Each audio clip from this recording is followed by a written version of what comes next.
Ne laissez jamais n'importe qui enterrer le placenta ou le cordon ombilical de votre enfant. Cette sœur l'a comprise à ses dépens et voici son histoire. C'est l'histoire d'une sœur burkinabé qui m'a fait comprendre qu'à l'époque des faits et même maintenant, son mari était un homme en tenue. Ils ont tellement cherché l'enfant, ils n'arrivaient pas à voir l'enfant, mais par la suite des prières, voilà la discipline et tout, elle a pu concevoir.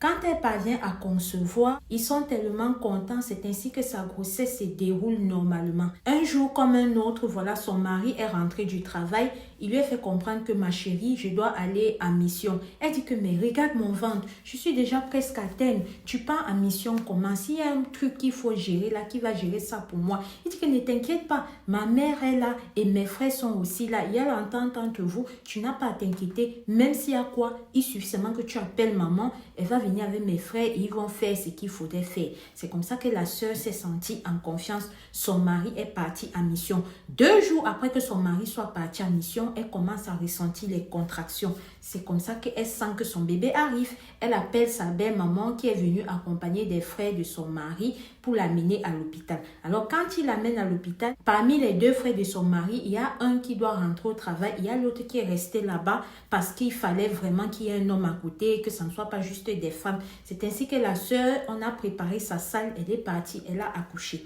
Cependant, maintenant, quand elle accouche, vu que son mari n'était pas là, il fallait bien remettre le cordon ombilical de l'enfant à quelqu'un. C'est ainsi que le frère de son mari s'est porté garant qu'il va aller le faire. C'est comme ça qu'il a dit qu'il va appeler son mari à elle pour lui expliquer la situation et qu'il va lui dire où est-ce qu'il aimerait qu'il puisse enterrer le cordon ombilical de l'enfant. La sœur s'est sentie en confiance vu que par le passé, il n'y avait pas eu des actes qui pouvaient faire en sorte qu'elle regarde ce dernier d'un œil comme ça.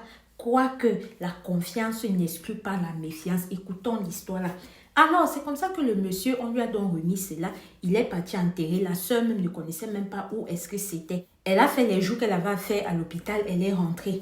L'enfant s'est développé, mais au fur et à mesure que l'enfant grandissait, on constatait qu'il ne réagissait pas comme les enfants de son âge. On constatait que clairement, il était en retard par rapport aux enfants de son âge. Alors elle est restée, elle ne comprend pas. Elle se dit que, ouais Seigneur, je suis restée, j'ai cherché, tu as fini par me donner.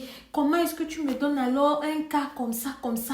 Bref, vous l'avez compris, son enfant agissait d'une manière, un genre, oh mon Dieu. C'est donc comme ça que la sœur maintenant, elle est restée, elle ne pouvait plus supporter. Un jour, elle décide qu'elle va parler de ça à sa mère. Quand elle parle de ça à sa mère dit que pour te dire vrai, je ne voulais pas te rendre malheureuse. Je ne voulais pas que tu te sentes un jamais. Moi-même, quand j'observe la situation de mon petit-fils là, c'est bizarre. Quand j'essaie un peu de m'asseoir, de regarder notre arbre généalogique, j'essaie de voir des trucs comme ça dans notre famille, il n'y en a pas. Et quand je regarde même la famille de ton mari, je ne vois pas des cas. Donc le cas s'y sort concrètement d'où? Ça sort d'où? C'est là où elle est restée, elle a réfléchi, elle a dit que tu sais quoi? Pour être sûre, on va aller quelque part. C'est comme ça qu'elles sont parties quelque part. Quand elles arrivent là-bas, le monsieur, il dit à la dame que donne-moi la main de l'enfant. Il prend la main de l'enfant, il regarde, il dit que qui a enterré le cordon ombilical de cet enfant? Les 2 dames se regardent. C'est là où la sœur n'arrive même pas à parler. C'est sa mère qui dit que c'est le frère de son mari. Il dit que ce qu'il a fait à l'enfant là, ce qui se passe dans la vie de l'enfant là, c'est lui qui est à l'origine de ça. Il n'a pas simplement enterré, mais il a pris la destinée de cet enfant. Et s'il prenait même seulement sa destinée, il a gâté cet enfant. Il faudrait que tu puisses savoir où est-ce qu'on a enterré ça pour qu'on puisse partir à cet endroit-là et faire des rites qui vont rendre ce qu'il a fait inactif. Quand on dit ça, les 2 femmes étaient stupéfaites, mais elles savaient que ce monsieur-là avait raison parce que quand elle-même voyait, elle constatait qu'il y avait quelque chose qui n'allait pas bien dans l'enfant. C'est comme ça qu'elle rentre, elle a dit à sa mère que maman, c'est qu'on va faire là. Je ne connais pas quelles seront les retombées, je ne sais pas quel sera le retour. Donc je ne peux pas me lever comme ça, je m'en vais faire ça. Ici, un retour demain et que mon mari est au courant, ça va faire un genre et que moi-même, je ne pourrais pas me le pardonner. Donc s'il te plaît, si tu me permets, je dois d'abord dire cela à mon mari et ensemble, on va partir avec le monsieur là et toi, on va faire ce qu'il faut faire. fait. C'est là où la mère dit que non, ma fille, vraiment, ta décision est très sage et je ne vais jamais faire quelque chose qui puisse aller à ton encontre. Vas-y, fais-le, cause avec ton mari et tu m'appelles pour me donner la décision finale. Quand la sœur rentre maintenant chez elle pour causer avec son mari, quand elle parle de ça à son mari, d'un retour d'une de ses missions, voilà, puisque je vous ai dit que c'est un homme en tenue, il ne veut rien comprendre. Il est catégorique que les choses là, il n'y a pas ça dans ma famille. Les choses là, il n'y a pas ça. Notons que peut-être j'ai oublié de vous dire, tout ça, ça se passe au Burkina. Et donc, il s'agit d'un couple burkinabé. Donc, on revient, il dit que non, non, non, ceci, c'est là, tout. La sœur a tout fait, me dit, Madame Alicia Lotus, j'ai tout fait. Il n'a voulu rien comprendre. Et vu qu'il était déjà au courant, et si je partais faire quelque chose et qu'il partait regarder, il soupçonnait que c'était moi. J'aurais perdu mon mariage, j'ai préféré rester tranquille. Sauf que la sœur a décidé de rester tranquille, mais 17 ans plus tard, son fils n'est pas toujours guéri. 17 ans plus tard, la situation de son fils est montée, c'est-à-dire à un niveau que si avant c'était à 1, sur une échelle de 10, c'est déjà à 9,5, donc plus que petit comme ça pour que son état arrive à 10. Je ne sais pas si vous comprenez. C'est là où la sœur est restée. Elle ne faisait que pleurer, pleurer, pleurer. Son mari lui-même est venu, il a dit que ma chérie, je te demande pardon. Elle lui demande que tu me demandes pardon. Pourquoi? Il lui dit que tu m'as parlé d'un truc. Il y a plusieurs années de cela, j'aurais pu réagir, mais j'ai décidé de ne pas réagir.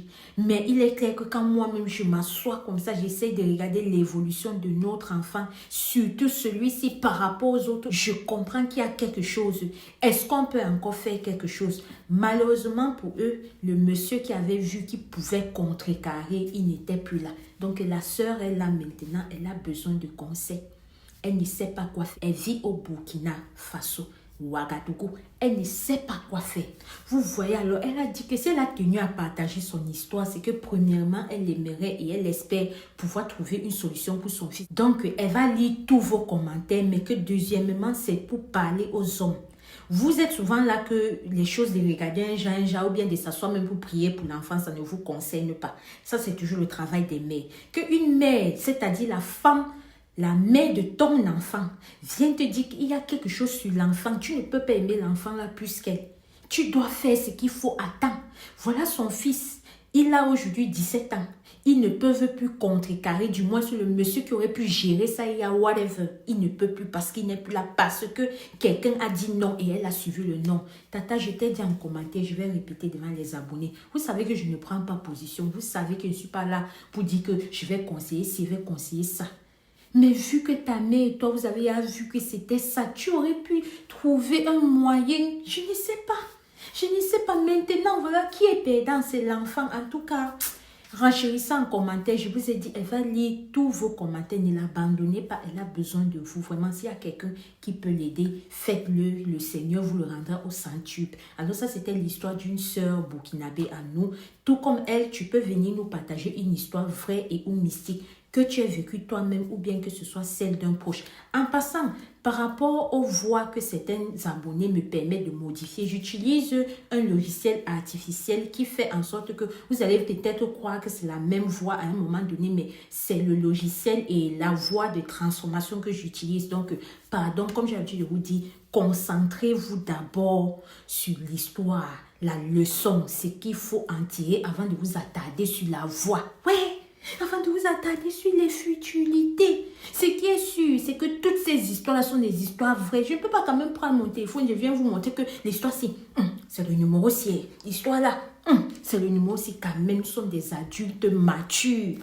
Oh, amis, j'espère que vous allez bien. Il y a une de nos sœurs qui a son projet et a besoin de notre soutien. Alors, je viens vous en parler parce que nous sommes une communauté. S'il vous plaît, pour son projet, elle aura besoin que vous puissiez voter et en votant, choisissez ce qui est écrit là. Suivez un peu la procédure comme je vous montre là. Je vous en prie, ça ne te coûte rien, ça ne te prend pas de pain, ça aide cette sœur-là. Comme demain, toi-même, tu peux venir avec ta part, tu m'en parles et je partage aussi comme pour elle. Donc, soyons solitaires. Je vous dirai si elle a gagné ou pas. Merci.